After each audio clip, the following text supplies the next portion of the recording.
Today, SRAM is releasing a couple of new group sets that are really pretty cool.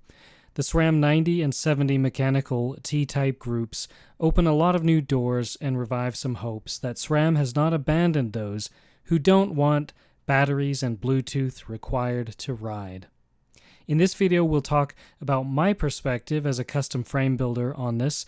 We're going to look at how it is to set up, and then we'll do a brief four-way test between the previous generation mechanical and electronic Eagle group sets and a T-type mechanical and electronic group set.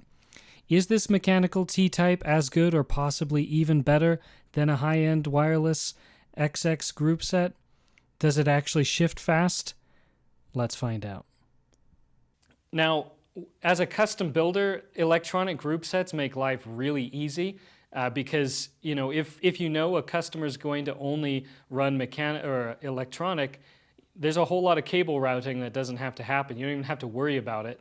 A bike like this with super complex internal cable routing, I don't know if you can quite see on the video, but my derailleur comes in over here under the down tube, is routed through the bottom bracket, and comes out literally right at the dropout. So it's beautifully internally cabled, but that amount of work to get that right is one of the most labor-intensive parts, not only in building a bike, but in maintaining the bike, because often you end up having to take out a bottom bracket. Typically, I try to make it so you don't have to do that and run a full internal, so you can just poke a new cable in, but maintenance on mechanical sets is certainly a little more complicated, as is building for them. But I'm hopeful that this is a new sort of budget option that is the latest. It involves getting rid of the UDH, being the direct mount, being pretty strong. What I want to do now is start with the 12-speed Eagle GX group set. What I am sure this new group set will be in some ways replacing. I don't know when or how, if that happens, because obviously this new group set requires specific frames. This frame is not currently compatible, though I could change the sliding dropout inserts to be T-type compatible. But that's going to be an issue. So we'll see. I doubt they would just get rid of this component line, because that's a huge area of the market that still is going to want this. So let's begin by shifting through this 12-speed Eagle, and I actually have an XO shifter, but the shifter probably doesn't matter that much. So let's time this and see how it works. All right, done. That was pretty quick. So almost as quick as I can shift. Of course, this has a triple click, so I can shift 3 gears at a time, which means, wow, in just a few shifts, we're already done. Super quick. So this is my titanium cross-country bike. It's got XX T-type axis, and let's test how quickly or not this shifts through the cassette. We'll find that it's extremely slow compared to the previous bike. All right, let's go.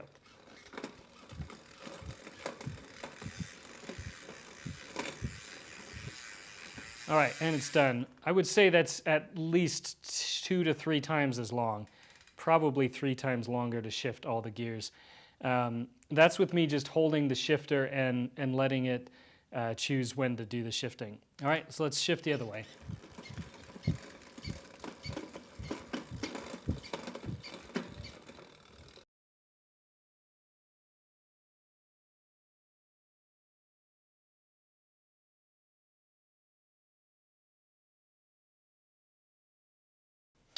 All right, so we've got this all installed up in a temporary way with some tape.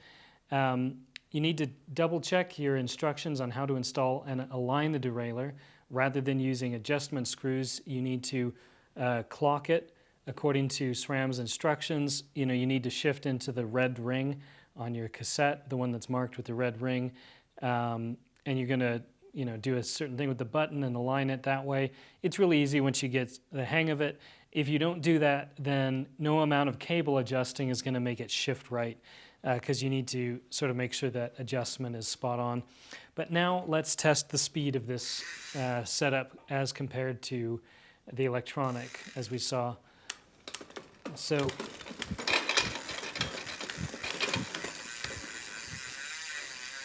pretty quick, could have gone quicker. Let me, pretty much as fast as you can shift. Let's go up again. So I'm struggling to do this left-handed. At this angle.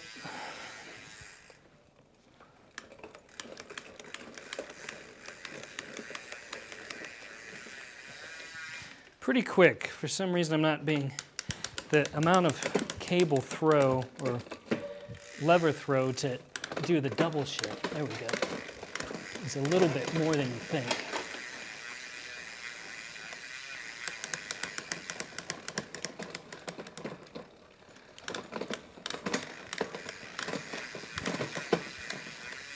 All right, pretty quick. I would say it's not quite as quick as the GX 12 speed, in part because the shifter isn't quite as nice. I mean, that one was the XO version on the blue bike, and that does a triple shift per click. We'd have to check, but I imagine this has a more cable pull than a GX or the old Eagle 12-speed did. I doubt they're compatible. We could try it. Yeah, the verdict is much faster than electronic, but not quite as fast as the other 12-speed. The real question comes down to, do you get the benefits of the sort of timed shifts that allow you to shift under load? That's the only reason kind of why this would exist as a better product than the previous model. And so we'll have to test that, not on the bench, because I can't do that on a work stand. Shifting under load is really difficult. You could try with the brakes, but it doesn't really work that well. All right, so I've done some weights with the cable outer and things like that. It's a little bit of a wash between this 90 and the XO system. So the shifter and the cable, inner and outer, mind this one's slightly too long for this bike, but between those things and the very light weight of that pod shifter, what we're seeing is the weight difference is a little bit of a wash. The 80 to 90 grams you're saving in the derailleur is made up for by the cable generally, and the heavier shifter mechanism, which is where, of course, all the gears lie in the mechanism itself, in the shifter. So a little bit of a wash. There's, of course, many ways I'm sure SRAM could make a higher end version of this if they wanted to. Typically, they launch the top end version first and then trickle down as other brands do.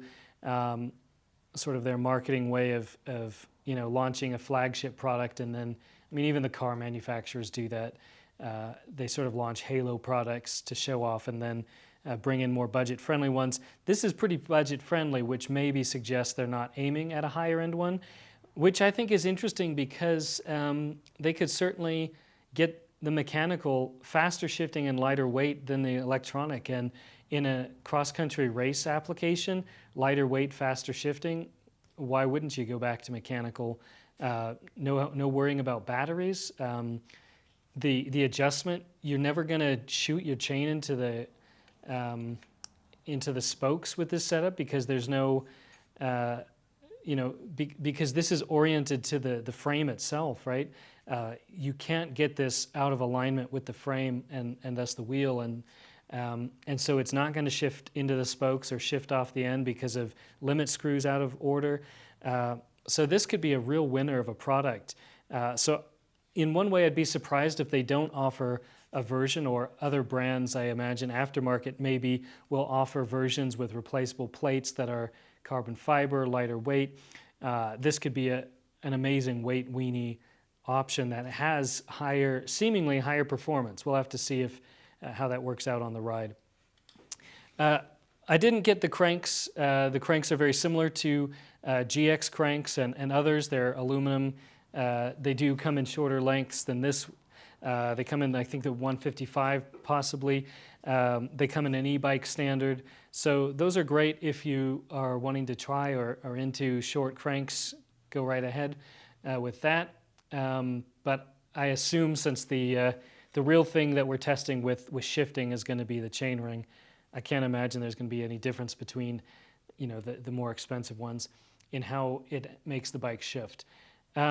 Last thing to talk about with this group set, though, is going to be the cassettes, and that's where I think a real game changer comes in, which is not in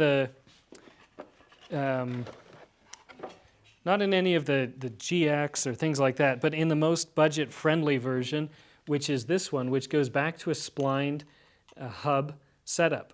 Just like the old SRAM NX 12-speed cassette worked on budget bikes with standard HG, the Hyperglide splined hub system. This also works with the Hyperglide splined hub of a 9, 10, 11 speed bike. That opens up a huge range of possibilities, clearly, for budget bike builders. I imagine we're going to see a lot of OEM bikes coming with this setup.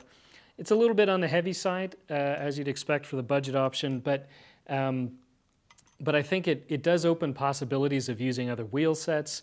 Your frame has to be UDH or T-type compatible for this to even matter, but it does open up the possibility of upgrading your frame and keeping your old wheels. I think it's a pretty cool release, and from my perspective as a custom frame builder, I think it opens a lot of possibilities of being able to offer a complete build that is a bit more budget friendly and gets over the hurdle that a lot of custom bike customers don't necessarily want electronic shifting. All right, here we are at Canyon City, the Yard Mountain Bike Skills Park with Axial Bikes. Today we're going to test the brand new SRAM 90 derailleur and shifter and do a comparison test with a few other bikes. Here we're going to find, got my fat bike with Eagle GX axis, so that's electronic shifting of the previous generation. And I've got this blue hardtail here that has mechanical GX on it. So we're going to be able to do a four-way comparison. The two bikes here will serve as the previous generation models. Over here we're going to have the new model, and then I will swap this back to the electronic shifting, which is a XX axis. These are T-type derailleurs. And spoiler alert, I think we might find that this new 90 series stuff is actually really good, and maybe is pretty good compared to even the electronic stuff, even though it's marketed and priced at a much lower entry point. So what we're going to do is we're going to do some tests, mainly uphill, hard shifting, that kind of thing. We'll go up this and do a little bit of down.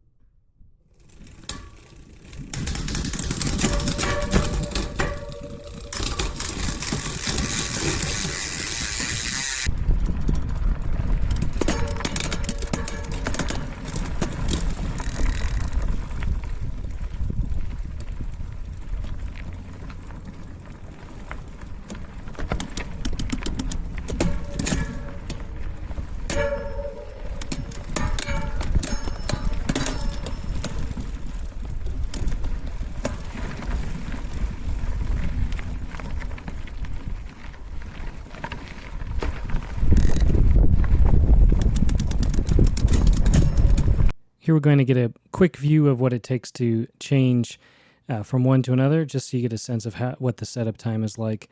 This in all took about 6 minutes. First, you're going to take off the rear wheel, then the derailleur. Remember, the axle is captive into the derailleur on the T-type. So we'll install the electronic derailleur, then the wheel.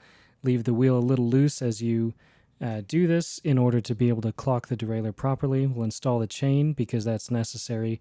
We need to put the chain in the red cog. Once we do that, we can clock it. In my case, it was to the A setting. Depends on your setup.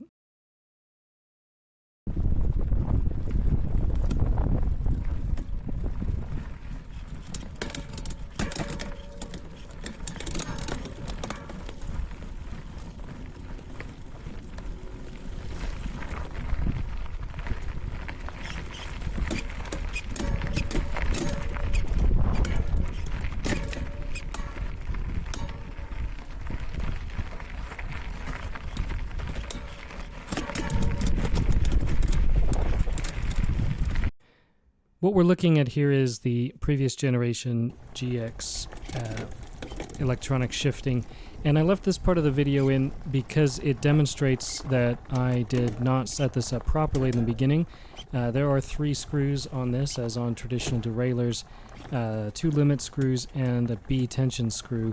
I just thrown this on the night before switching out a GX mechanical for this electronic, and it did not perform well, as any derailleur would not if you don't set it up. But what this demonstrates is that these older derailleur types do have a little bit more fiddly adjustment for the setup in ways that the T-type does not.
All right, after testing 4 different setups from Eagle GX 12-speed original on the blue bike here, to Eagle GX AXS electronic, all the way to XX Access T-type, and then finally to the new SRAM 90. What do I make of all this? Which is best? As always, it's really going to depend on your applications. I would be happy running any of these. I don't think I would upgrade. I would spend money. If I had a fine working one of any of these versions, I would, I would wait till something breaks before spending a bunch of money, because I don't think the benefits are necessarily going to outweigh it. If you have a T-type bike, I think this new mechanical stuff is really good. As you could see from the videos, it shifts way faster than electronic shifting. Super easy to set up. Once you have it clocked, there's really nothing to do. There's no trim screws of any kind. There's no bead screw, no limit screws. It's really just put it on, clock it correctly, and adjust your cable tension at your shifter. It really couldn't be more simple. As you saw with other ones, each of the other ones, especially on that fat bike, I had some significant trouble because I had just swapped out without any adjustment. I just put on the old 12-speed GX wireless, and it had some troubles. I had to set the B tension screw. I had to set the limit screws. I forgot the red clear tool that you use to set your B screw limits. So there's a little bit of guess and check on that. Knowledge from previous setups helps out with that. But it was a challenge to set up comparatively. In terms of the shift quality, you saw a couple times where the old system really got bogged down if I dump all my gears and put power into it. Now, in reality, I never have that happen when I ride because I've learned how to shift over many years, and it's not an issue. If you know how to shift, you know when to shift. You don't just shift whenever you feel like it. You pre-shift for a hill, you don't shift in the middle of it. That said, there's nothing wrong with this new technology that enables you to shift at times you wouldn't have been able to. Sometimes, I could imagine, say if you're in on a long climb, you want to dump a few gears while still putting power in. Great, that's easy with the T-type stuff. The T-type stuff is also nice because it's aligned with the axle, and so you don't need to adjust the in and out of it. You don't need to worry about, when I've swapped derailleurs on different bikes, you have to change the whole setup.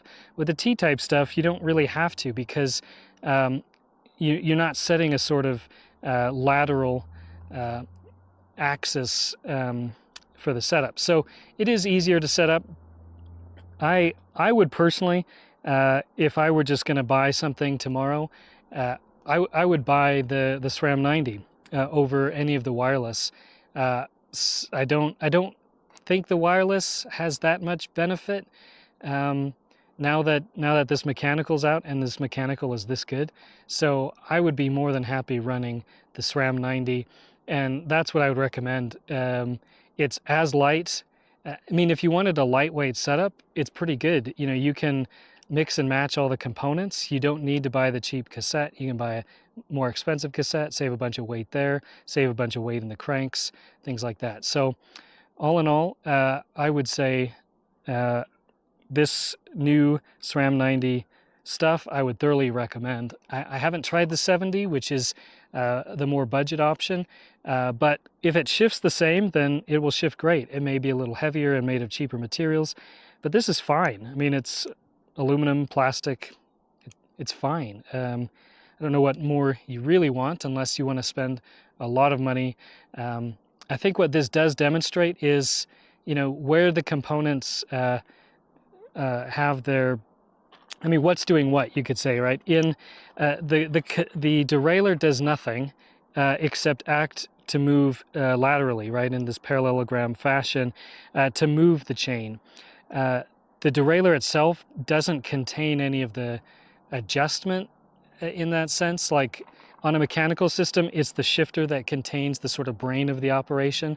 And so what we're really seeing is the real technology behind this T-type system is not actually in the wireless timing. The timing is actually set by the cassette and the cassette ramps. What you're finding then with the electronic T-type is, I don't know if they've artificially slowed the shifting just to keep it safe or something, but yeah, I don't know why it shifts so slow. You could see it's much slower than the older model. I've never found it to be too annoying. You get used to any system you've got. But for that reason, I think this mechanical system is really cool. It combines the speed, any speed you want. It still maintains the shift ramps that the cassette has, and and it's much cheaper and more simple. And so what I'm going to do with this SRAM 90 is I'm going to be building a bike packing bike. That to me seems like a perfect application of this. Cables and things like that. This I won't have to recharge batteries, worry about battery charging out in the wilderness. I won't have to do much of anything except, I won't even carry a spare cable. I haven't broken a derailleur cable maybe ever. If you're breaking derailleur cables, there's something wrong with your bike setup, perhaps. That said, I have had trouble with the wireless stuff, especially if I need my phone to do those micro adjusts. I find that, in one sense it's convenient, but it's a lot more convenient to just turn a thumb screw on a shifter than open an app, connect the bike via Bluetooth, make sure you got the right bike selected. It's a hassle compared to just something you can do on the trail. those adjustments you can do while you're riding with mechanical. You can't really do that, unless you've got your phone as a head unit and you're riding down the road. So I'm not in a kind of war of mechanical versus electronic. There is a bit of hype. The mechanical is better in many ways. The electronic is better in a few ways. So it really goes to your budget, what you're looking for, what kind of weight you're looking for, and all of that. So I think old stuff is good. It's more than adequate.